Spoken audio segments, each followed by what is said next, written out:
Welcome to the Becoming You show with me, your host, Leah Rowling. Do you believe you are capable of choosing your future?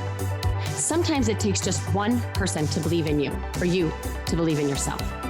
If you find yourself continuing to say, someday I will take better care of myself, only to continue living the same day over and over and over again, then you, my friend, are in the right place. I am your biggest cheerleader, inspiring you to become you on purpose and with intention.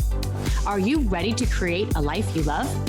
I'm excited to share with you some big ideas that you can use today to inspire, impact, and influence your life and everyone in it. The Becoming You show starts now.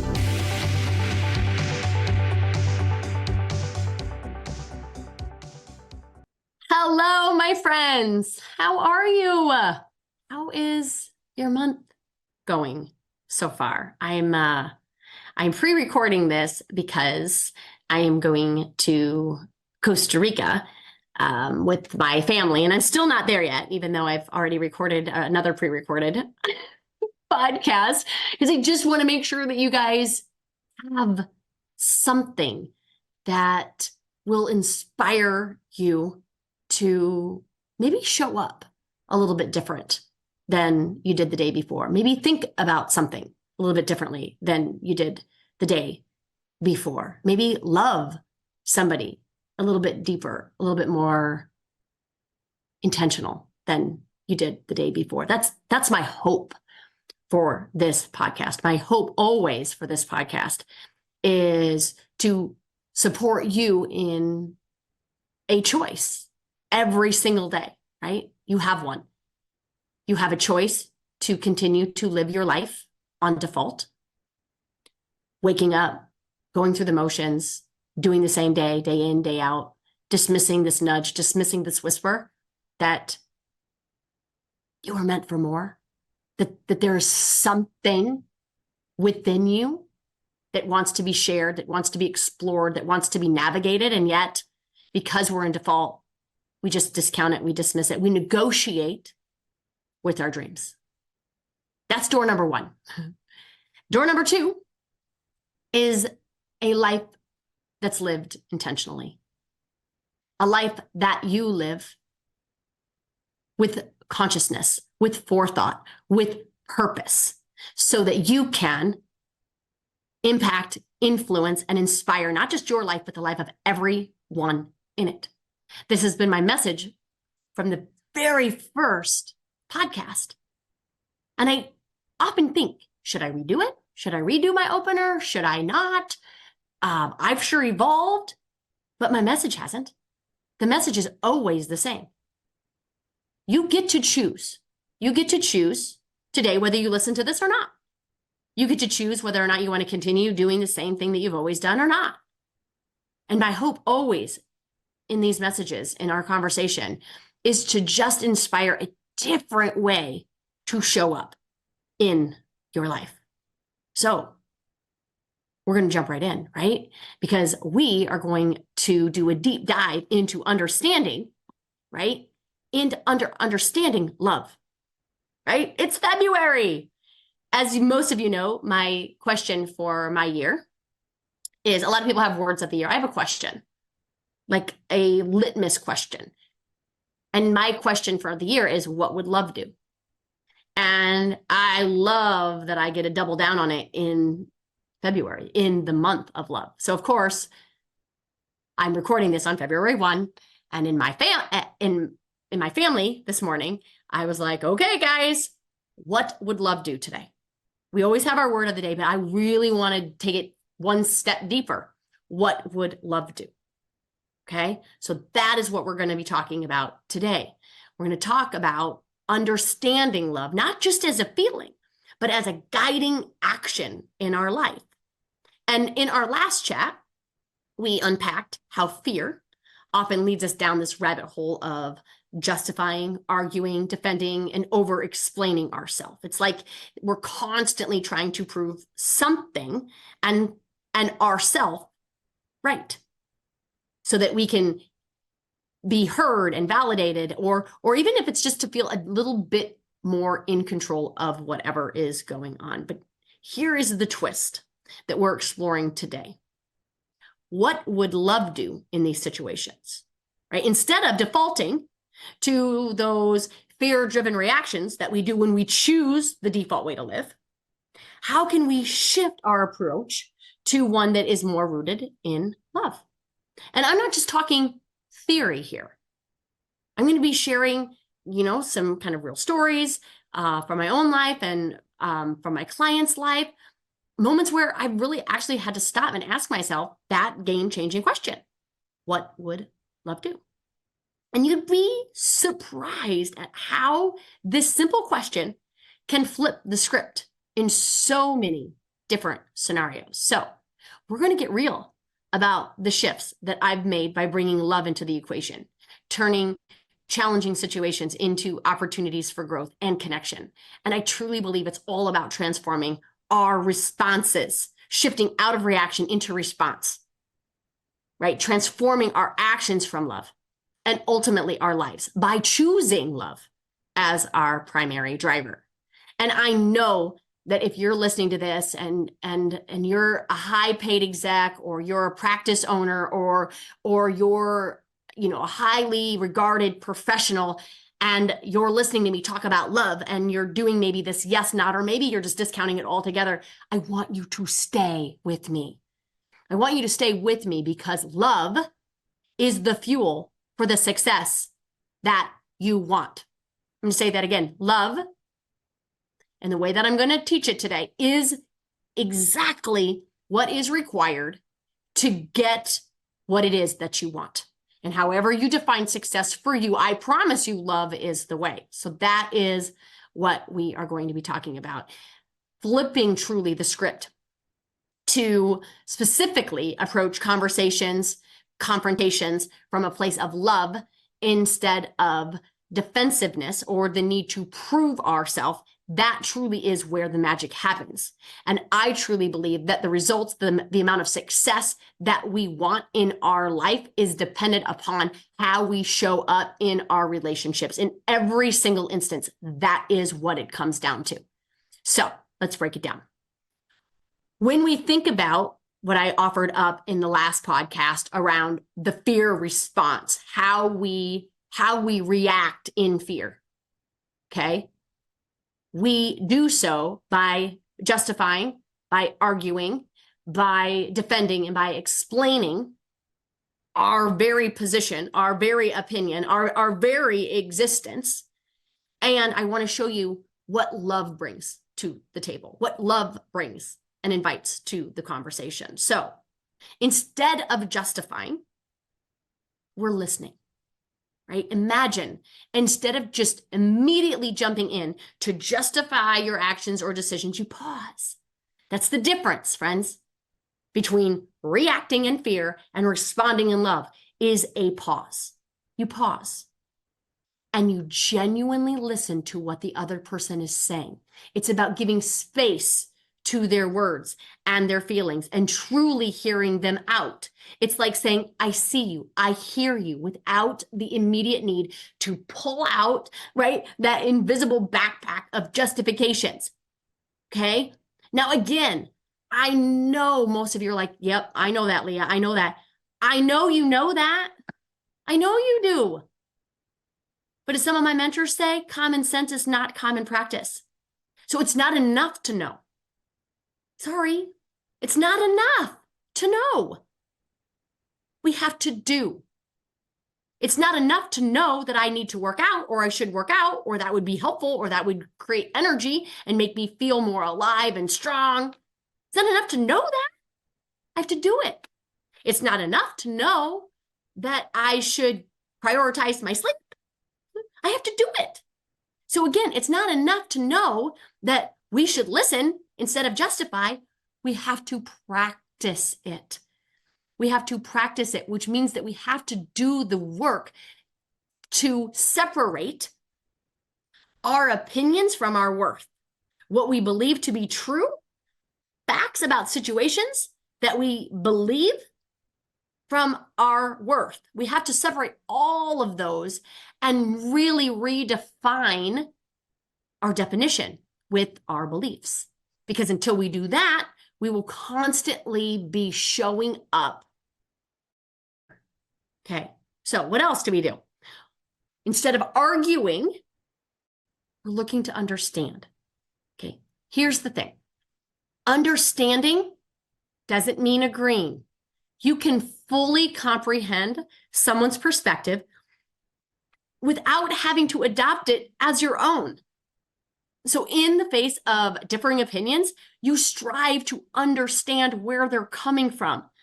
It's like swapping courtroom drama for truly peaceful dialogue, where the goal isn't to win, right? It isn't to win, but to understand and connect.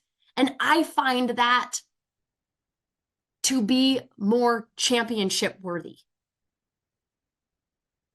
I mean, at the end of the day, we always get to decide what feels better, being right or being connected. And I will tell you some of the most valuable and most thought-provoking conversations have been with people that have differing opinions from me, whether it be in our faith or in what we believe to be true about religion, or what we believe to be true about politics, or what we believe to be true about governments, or what we believe to be true about our universities or our healthcare systems. I have, as you can about imagine, really strong opinions about all of it. And I don't need to argue my point. I don't, because I believe it so much. I don't need anyone else to. And when you can get to that point with your beliefs, then you don't need anyone to confirm or reject your belief. It doesn't matter what they do. You can just let them have their own opinion. And I might add, here's a challenge, friends. If you find the need to constantly be defending, to constantly be arguing, explaining, and justifying your opinion, maybe, just maybe, there's an opportunity there for you to explore if that is truly something you believe, or if that was just a borrowed or inherited belief that you really have not integrated into your own belief system. It's all up for grabs. They're all opportunities. Everything, friends, is an opportunity to explore more about who it is that you are, if we let it. But here's not what's happening. When we need to justify and argue and defend and explain our position away, we are not doing the work. We're not doing the work to really understand and be open to what we may or may not truly believe in. Okay, instead of defending what's available to us, Leah, openness. Openness, dropping the defenses and being open to feedback, being open to criticism is incredibly powerful. It's like lowering the drawbridge of your castle, right? And inviting someone in, okay? This openness doesn't mean that we're accepting fault. It doesn't mean that we're accepting defeat. We're not being a doormat, right? The drawbridge is not a doormat for people to walk all over us. It means that we are secure enough to consider other people's viewpoints. How nice of us. And to reflect on them genuinely. Okay? It's acknowledging, friends, that growth often comes from the places that we guard the most. What do I mean by that? Let me ask you, where do you get defensive? Where do you dig into your heels needing to be right? Is it in your marriage? Is it when anybody questions your ability to be a good parent? Is it when somebody questions whether or not you're a good friend, a good neighbor, a good Christian? Is it when somebody questions your integrity with your career, what you do for a living? Really, truly sit with this. Because where you dig in and where you need to get defensive, in that fear, if you are aware of it and you expose the truth in it, is tremendous transformation, freedom, and peace. I promise you. I promise you. If you're willing to do the work, that's where it's at. Let's talk about explaining. What if We didn't have to explain away everything that we believe to be true. And instead, we just share. When you share your opinions from a place of love, from a place of confidence, from a place of, I believe in me, it's not about convincing anyone or selling your viewpoint. We don't need to sell anything. I don't need to convince anyone of anything. It's about sharing a part of yourself, your thoughts, your feelings, your experiences in a way that invites connection. It's like turning on, I don't know, like that infomercial. It's like turning that infomercial, I guess, is what I want to say, into like a heart-to-heart conversation over a cup of coffee, right? Look, you're not going to win anyone over. Like that's not the point. You're just sharing a piece of you with the world in this way. And sometimes you just happen to win their heart. And wouldn't that be cool? Wouldn't that be cool? Because there's not this anxious, nervous, controlling, manipulating energy behind it. It's just like, hey, this is me. Hey, this is what's on my heart. This is what I believe to be true. And hey, you don't have to believe it. You don't have to agree with me at all, because I believe it. The other thing that I see us do is negotiating. Okay? Instead of negotiating, can we just be? Right? Ultimately, approaching confrontations with love means really being secure in your existence without feeling the need to constantly negotiate your worth or place. It's embodying your values, your beliefs, your decisions with confidence, not because you're seeking approval, but because you're grounded in your own truth and in your own love. It's this quiet confidence that doesn't need constant validation because it comes from a place of self-love and acceptance. Friends, this is such a big one that I really want to make sure that we understand what's going on here. I'm not suggesting that people will do something or not do something, and you might want to have frustrating, annoying, or mad thoughts about it. But what I want to offer is that when you do the work, when you shift, right, your not enough story to one of enough, when you stop searching for your worth outside of you, right? I talk a ton about this in the book that I just published, No One's Coming to Save You, A Wake Up to Your Worth. You could get it on Amazon. I would love it if you did. Send me a message, send me a note, review it. I truly believe that the underlying problem of all the problems that we have is a worth problem. I believe that worth is the antidote for fear. I believe that if you truly believed and chose worth for yourself, that you would not need to justify, explain, defend, negotiate away your life.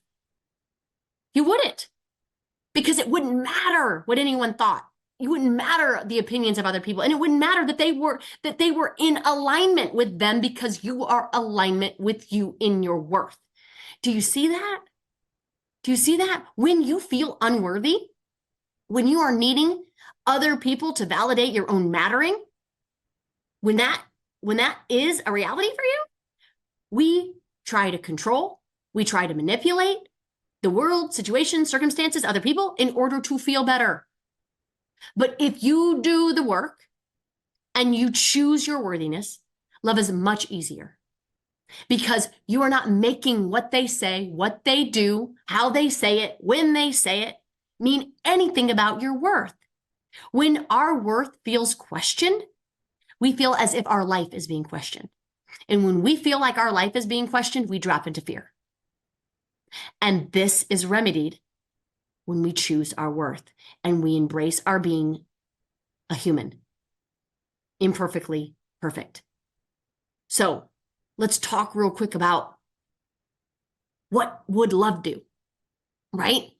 That question, complete game changer in our day-to-day interactions, be it with our kids, our spouses, our in-laws, our team members. This isn't just fluffy stuff, friends. It's about practical shifts from fear and unworth into confidence, into love, in our approach to to lead to more understanding and compassion and, frankly, a lot more peace in our lives. And I don't know about you, but if we extend that level of compassion, that level of understanding, that level of peace, and we send that out to our world, and that becomes the energetic frequency with which we can pull abundance in from our universe, you will be a more successful version, however you define success for you. I have seen it time in and time out. It will work for you. And if you don't do the work, it will also not work for you. Okay. So let's just take some examples. Let's just take kids, for example, right? It's easy to get frustrated when they're not listening, right? Or when they make a mess.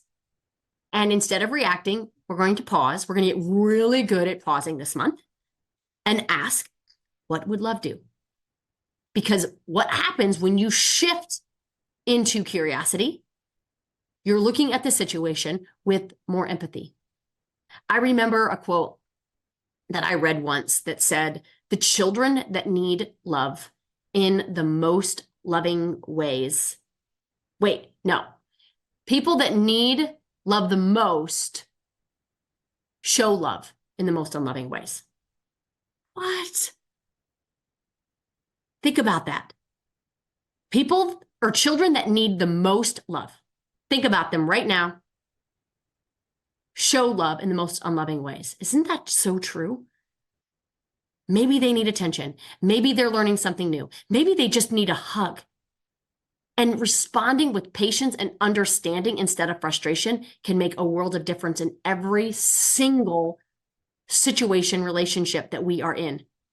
In all instances of what would love do, it's important to keep in mind that the person is not the problem. It's not. And when we can separate the person from the behavior, we gain tremendous amount of awareness, right? It's the person's never the problem. Our thoughts about that person are the problem. And like I mentioned, if we can separate the behavior from the person, the child, the spouse, the team member, we will speed up the progress of our life. Let's talk about spouses. You know, it's often the small things, right? They forget to take out the trash. And your first reaction, our first reaction, is annoyance and frustration. And if we were to switch to what would love do, maybe it means having a calm conversation about shared responsibilities. Maybe it's understanding that they had a tough day and letting it go. But please, let's not make it mean that the reason that they didn't take out the trash is because they don't love you, right? Seriously, I promise you they're not doing something that you ask has nothing to do about you. In all honesty, they're probably not thinking about you at all. And if they are, it's not like they look at this overflowing trash and think to themselves, you know what?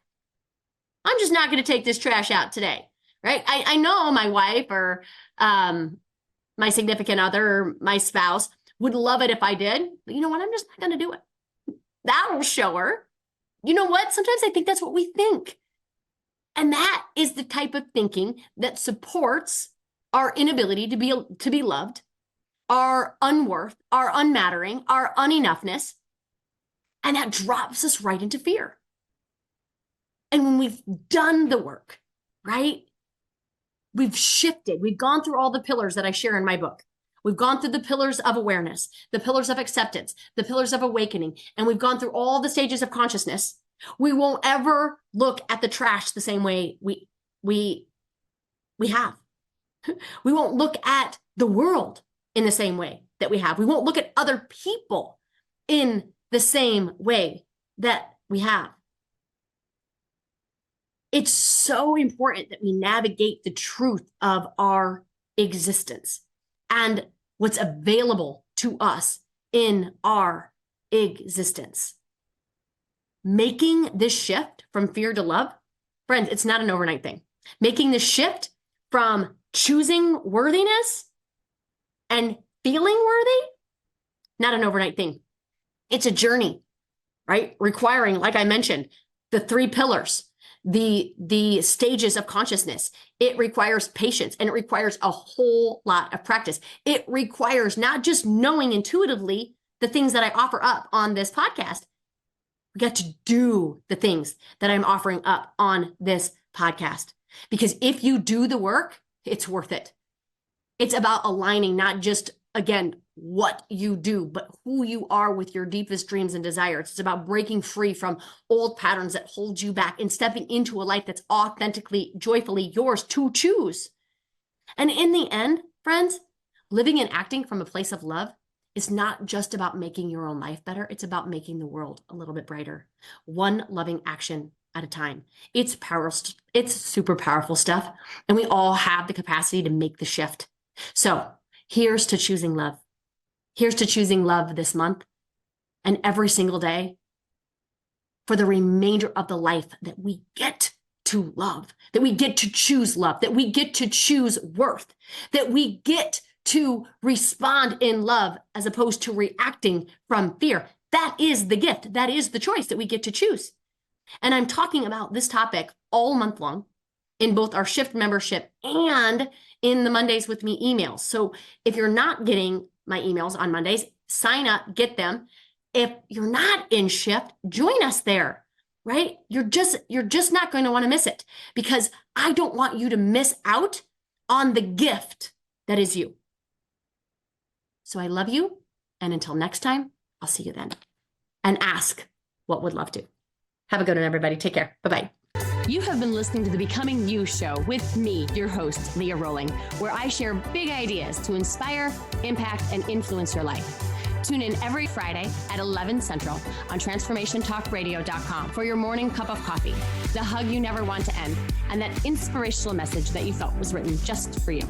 Each show is inspiring you to become you with purpose and intention. For more information or to connect with me, visit www.leahrolling.com.